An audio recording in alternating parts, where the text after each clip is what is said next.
These are four league-winning tight ends that you need to be drafting in 2023 fantasy football redraft leagues. We're going to go through four guys that we think not only will pay off their ADP, but provide the league-winning upside that can win you your championships. So I'm going to start off with a guy that's getting a ton of hype out of camp right now. Goes later in drafts, but he's being drafted in rounds 11 to 12 ish. So in redraft, it's like one of the last rounds of your draft. At tight end 15, I'm one to normally fade rookie tight ends. Like that's been my thing. I never ever draft rookie tight ends, but I'm making an exception for him. If you miss out on all of the elite guys, which we will cover some in this video, which I think are still more of a priority than Kincaid, but if you miss out on them, this is the guy that I think you should get in the later part of the draft to shoot for the moon. Coming out of the draft, everyone had this guy as the best pure receiving tight end of the class. The Bills traded up to get him in the first round. Their idea for him is not to use him as a tight end. They want him to be the slot wide receiver. And everything out of camp has shown like they're just raving about him. They have a great Josh Allen and him, have an amazing connection. There's no tight end that goes after him, and there's several before him that have the upside to finish top three at the position. But I think Kincaid has the upside too. Not saying he will, but he has the upside too. The Bills drafted Kincaid to be their Travis Kelce, their Gronk, their Kittle. They've seen how valuable these elite tight ends are in the leagues by creating these mismatches, and I think they're going to use him a ton this year. So draft Dalton Kincaid if you miss out on some of the guys we're about to mention. Yeah, I mean he's a fourth wide receiver slot in 3 wide receiver leagues, right? Right. Like getting a guy in the slot. Yeah, on the Bills. Yeah. Yeah. All right. Second guy we're going to cover here is Darren Waller, going as tight end 7 right now in like the 5th and 6th round about. All reports out of camp for Darren Waller that he's dominating every matchup. He's Danny Dimes' number 1 target and is carving out a major role in the offense. There was a beat reporter who said that they literally benched Darren Waller so that Danny Dimes would throw to someone else during camp. So he's got all that going for him while working with the best play caller in his career in Brian Daboll.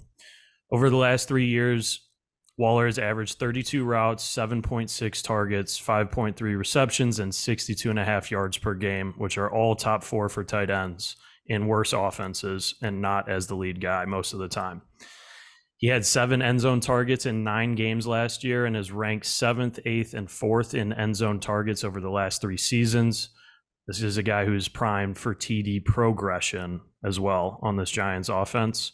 The Giants don't really have an alpha wide receiver, let alone a bigger red zone threat than Waller. They're built kind of similar to the Chiefs, where they've got a really big, pretty dominant tight end who's a red zone threat surrounded by a ton of speed on the outside. He's also a guy who's going after people like Goddard and Kittle, who I think have much lower upside and significantly more target competition. And yes, while you are taking a risk with his injury history, he's produced top 5 tight end upside, both in 2019 and 2020. And he's a guy who, if healthy, I think I fully expect to repeat that this year. So get yourself some Darren Waller in 2023. Comeback season is on. Yep. Well, if you're more of a conservative player like myself, you're going to go with one of the top tight ends here. We're going to stick in a range of tight ends that had over 100 targets, and that list is 3. Obviously, Travis Kelce's on that list, but the guy I'm going to be talking about today is Mark Andrews. If you didn't listen to our episode about the league-winning quarterbacks, he's got Lamar. Go check that out. We'll give you the deep dive there, but we already talked about it. His volume's going to be insane this year. Although they added some receiving threats, they're all young guys that don't have the same rapport with Lamar. I think he's still going to be the target share leader on this team that has pass-heavy offense. So I'm expecting a big year from Mark Andrews. I'm someone who also likes to look at the betting lines in Vegas. They do the more research than anyone. They got all the stats over there. His over under on yards this year is 800, which would have put him in a top 3 position. So I think he's hit that number 2 out of the last 3 seasons without some injuries. I think he would have been 3 for 3. So one of the safest picks up top if you want to fade Kelsey in his age. I think Mark Andrews could easily be the new tight end 1 in the NFL. Yeah, much pass heavier offense this year as in years past. Oh yeah, he's gonna be a touchdown machine for the Ravens. All righty, I will wrap us up with tight end number 4 here, and that is going to be TJ Hockenson, currently going as the 3rd tight end off the board, which is around the end of 3rd or early 4th round for him. If you live under a rock, like I like to say, TJ Hockenson was traded to the Vikings halfway through the year last year.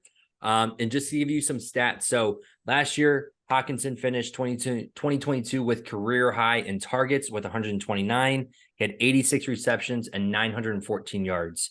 Obviously, that was split halfway between Detroit and with the Vikings. Last year with the Lions, he was weeks 1 through 8. He had 6.1 targets. Week 9 through 18 with the Vikings, he had 8.6 targets. So his efficiency definitely went up. His usage went up when he went to the Vikings. He became ultimately their number 2 there. Just to let you know, if Hockenson was on the Vikings the entire season last year, and obviously with what his output was from week 9 to week 18 was 59 catches, 86 targets, 519 yards in those 9 weeks. He would have finished, if he was with the Vikings the entire year, that same amount of metrics, he would have finished tight end number 2 out of all the times behind Travis Kelce, who had an exceptional year. So obviously he's there for a reason. He's the number 2 guy there. A lot of people say with Jordan Addison and KJ Osborne being there that he might lose out on receptions, but honestly, I just don't see that happening with rookie wide receivers. There's only been, I think, there's been 28 in the last 10 years that have finished with 100 plus targets. I just don't think Addison's that type of guy to do that. With Adam Thielen gone and other receivers as well, there's 134 vacant targets to go around. I think Hockenson is the vertical threat that for a tight end position that they're looking for. And I think that he gets even more usage in the tight end or in the red zone than he was last year. I honestly, I think he is he could be a clear cut number 1 this year. I know that's pretty easy to say since he's going number 3 overall, but he goes so late in the draft that you can, again, not so late, but in the 3rd or 4th round there, that you can load up on those top receivers or even top running backs beforehand and still grab a receiver or to grab that tight end at the end there, like Hockenson. I mean, he finished 10 games in the top 10 in weekly scoring and at least 5 games in the top 24. And again, remember, he spent the first half of the season with the Lions, who, yes, he they were still finished as tight end 2 overall last year, even when you take the Lions. Yeah. Overall last year. Yeah, I know. He still finished. I mean, yeah, he was very productive. But I'm just saying, like, if he spent the entire year with the Vikings, just imagine. He could have passed Kelsey. Yeah, his numbers would have been massive. So I think he's primed for an extremely great year, and I think he could have a similar year to what Kelsey had last year. So especially with the Vikings, who passed the 3rd most out of any team last year, and were a top 7 team in scoring. So I mean, it's set up very, very well over there for Hockenson. Draft. Yeah, I think people forget how many targets that Adam Thielen is vacating with the Vikings.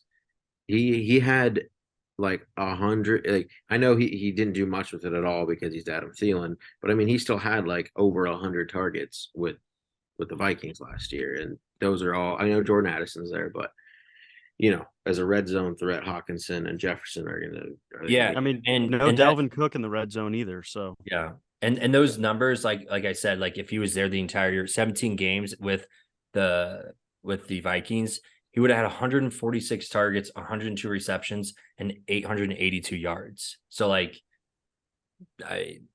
those are huge numbers. Yeah. you're just hoping like what Hawkinson gets those touchdowns to go his way this year, could finish as the overall tight end one. But that will do it for our 4 league winning tight ends. We'll be back for our next series of videos next week. Not sure what that'll be yet, but thank you for watching. Please hit that like and subscribe button, and we will see you next time.